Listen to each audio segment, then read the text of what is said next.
This video we discuss how to create a circled open center 8-pointed star. So this is a circled open center 8-pointed star. So I created this using keyboard shortcut in Windows computer. So must remember this keyboard shortcut Alt 10050. Okay, I'll show you how to create this star.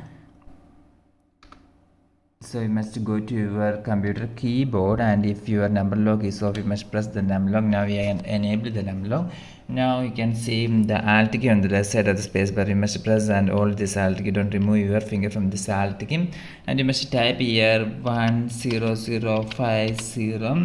After typing 10050, you can release your finger from this alt key.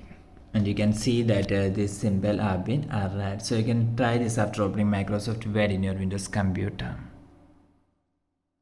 You can subscribe Engineers Online for more videos. Thank you.